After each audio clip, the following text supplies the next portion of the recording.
posting on social media, actually being consistent like you should be, but still no clients? Yeah, I don't like that feeling. And I know why this is happening to you.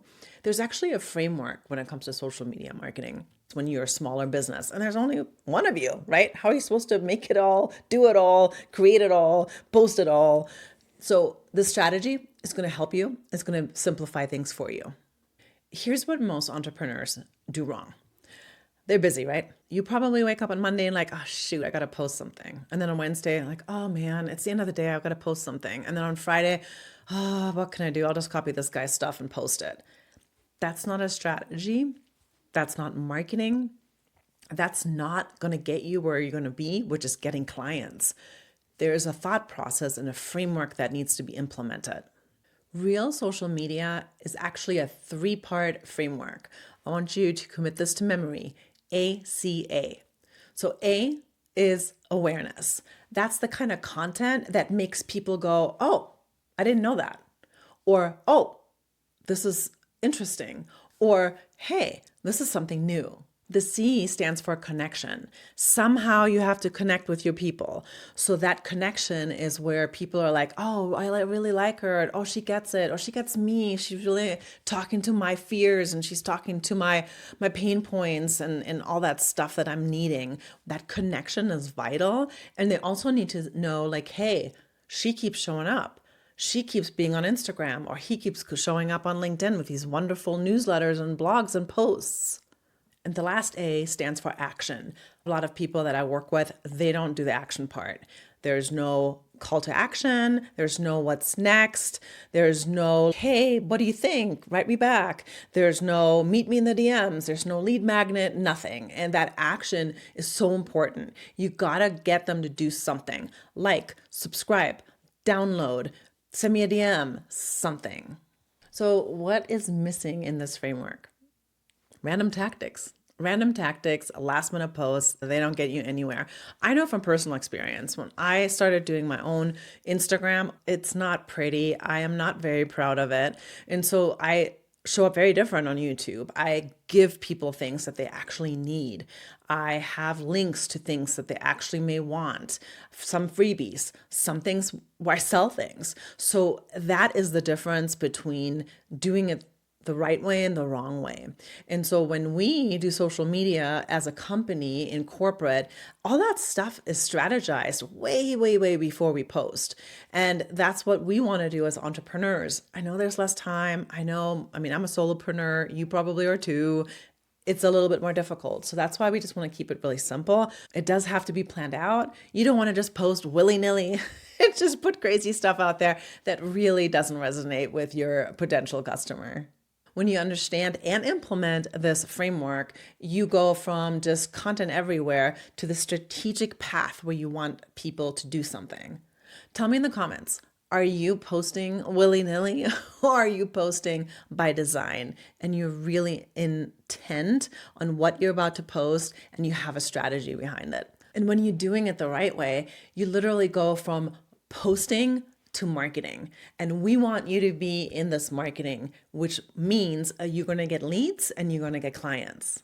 So what I want you to do, I want you to stop thinking, I need to post today. And I want you to start thinking, what does my client want to hear from me that moves them from maybe to a yes? That one mind shift is going to change the game for you. You're going to have humans that see themselves in your posts and actually take action. Let's go through these steps. Step 1, I want you to audit. Take your last 10 posts. Do they create action? Do they build connection? Do you drive them to do something? Do they inspire the person? If you answered yes, but you have no customers and no likes and no comments, look at them again. If you answered no, that means you are not following the ACA framework. Step 2, map your customer journey. What do they need? How do you talk to them? What is the pain point that they're experiencing that only you can solve? What is the value that you bring or your product brings? What is it that makes people move from point A to point B? Why would they give you money and put the credit card down. There has to be a reason for it, right? So if you don't know these things, you need to talk to your current customers, your clients, or if you're brand new, really start surveying people that might buy your stuff and figure that out, because you need to know what makes them actually buy. So for example, when I have new students coming through, a lot of times I will go and ask them like, hey, what made you buy? Like, what happened? Were you on the fence? Did you buy right away? Like, tell me about it. And then once I hear that and I learn that, that's the kind of content that I post. Step 3 is create your message bank. So for example, at my work where I currently work, when I first started, I put together, what are we selling? How are we selling it? What is the reasons that people want to buy it? And I had this like content bank. And every single time I would do something and I would write something new, I would go into this content bank and I would pull from here. Now that I've been there for a long time, I don't have to do that anymore. Same thing with my business, right? I had this whole guide for myself. What is the value props? What is the pain points? What are they asking their partners in the middle of the night? What are they confused about? And then I started using the same messaging over and over again.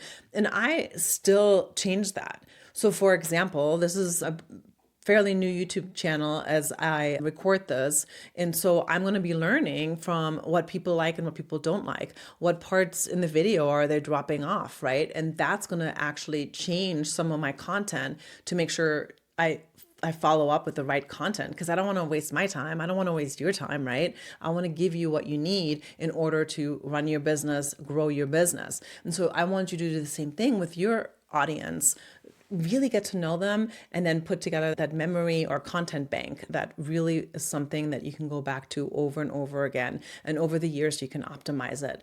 And if you have that, everything is going to be so much easier. And then when you write a social post, you can look at that content bank. It's almost like a checklist. Did I say this? Did I say this? Or maybe one day you only talk about this one value prop. The next day you talk about value prop number 2. So that is such a game changer, and it's going to make your content creation faster. Step number 4 is the value to action ratio. So I go by the 80-20 rule, where 80% you're giving good content, you're giving entertainment if that's your spiel. You're giving them something that you're not asking for anything in return. Then 20% is where you're asking for something. And it doesn't have to be a sale. You might say like, hey, buy this. But it could also be like, hey, go on my newsletter, get this free lead magnet, fill out this quiz, drop a comment, share this with a friend. So 80% give, 20% ask for a little back. Step number 5, track what actually works. Now, this is the difference between a newbie and an entrepreneur. This is the difference between someone that has no clue to marketing and someone that's a marketer. Analytics. Please look at your metrics, because that's the only way you're going to learn. Every single content that I put out, I look at my views, I look at my likes, I look at engagement, and that's how we then grow, right? That's what you optimize, you make better, and then you really hone in on that. So if you're always talking about, white water cups, and then all of a sudden you talk about rainbow cups and everybody's like, damn, I like those rainbows. Maybe you should stop talking about white water cups and you start talking about the rainbow cups. That's the kind of insight you can only get when you're reading the metrics. So please go get analytical. And if you're just starting out and you don't have customers yet and you don't know what to post, start with your why. Why didn't you start your business? Because what is really innate in you and why you started it is probably also what your customer will resonate with. But again, I really want you to do that ideal customer research and figure out your niche, because if you really know that, then you would know what to post. I always get this question, Andrea, how often should I post? And the answer is not a cop-out. The answer is post as much as you can without killing yourself. Post as much as you can that is still quality. If you're just posting that willy-nilly that we talked about earlier, you're wasting your time. Post with intention, make sure it's quality, and it follows the ACA framework. And you know why? Your audience doesn't need more content. God knows we get too much content. Your audience needs better content. Your audience needs quality content. Look at this video, right? If you are still watching, you have now gotten a framework, I've given you examples. You have a checklist of what you can do to actually post better content. That is what I'm giving you, and that is hopefully what you're going to take and learn. And that's the same thing I want you to do. Do listicles, do step by steps, whatever it is that your customer would want from you, where they're like, damn, she gave me a lot. All right, I have next steps for you. I'm giving you homework, okay? Just do the homework. So, write something, put content together, and look at it and ask yourself these 3 questions. Number 1, does this create awareness for someone who doesn't know me yet? Number 2, does this build connection with someone who already follows me? Number 3, does this inspire action from someone who's ready to take the next step? Awareness, connection, action, the ACA framework. If you want to go deeper and build your strategy, just go to my website, CMO Growth Guide. I can do consulting one-on-one. I have a group consulting that I just started called Impact. I can help you out and we can get you to that next step and you can start getting those clients and the money.